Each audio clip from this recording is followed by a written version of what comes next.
On a frigid, desolate night in 1959, a team of 9 highly experienced hikers embarked on an expedition deep into Russia's Ural Mountains. They were skilled, prepared, and knew the wilderness, but they would never return. Weeks later, when a search party finally located their abandoned campsite, the scene they discovered was baffling and utterly terrifying. It was a scene that would ignite one of the most enduring mysteries of the 20th century. The first thing the rescuers noticed was the tent.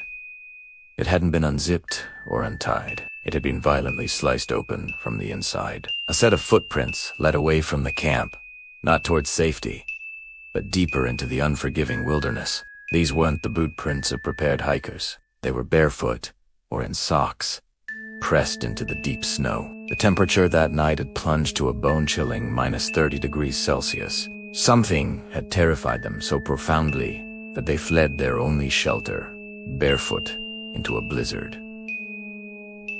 But what?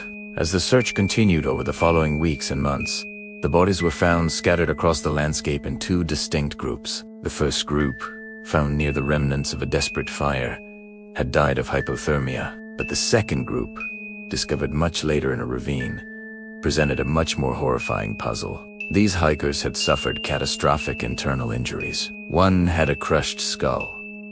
2 others had shattered ribs, injuries so severe they were comparable to being hit by a car. Yet, bizarrely, there were no external signs of trauma, no bruises or soft tissue damage. It was as if an immense, invisible force had crushed them from within. The strange discoveries didn't end there. One victim was found missing her tongue, eyes, and part of her lip.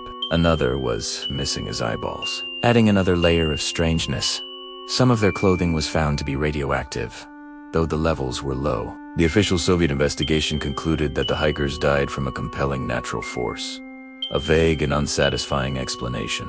Then, in a move that only fueled speculation, the case was abruptly closed, and the files were sealed, classified for decades. The entire area was forbidden to hikers and explorers 4 years afterward. When the files were finally declassified in the 1990s, they only deepened the mystery. Key documents were missing.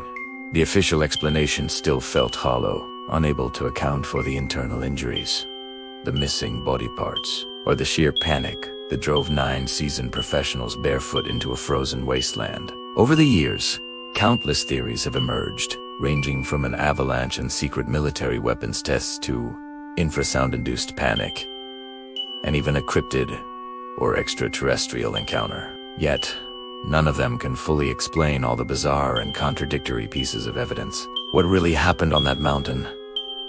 What unseen terror did they face? To this day, the Dyatlov Pass incident remains a chilling, unsolved enigma, a ghost story written in the snow. Thanks for watching.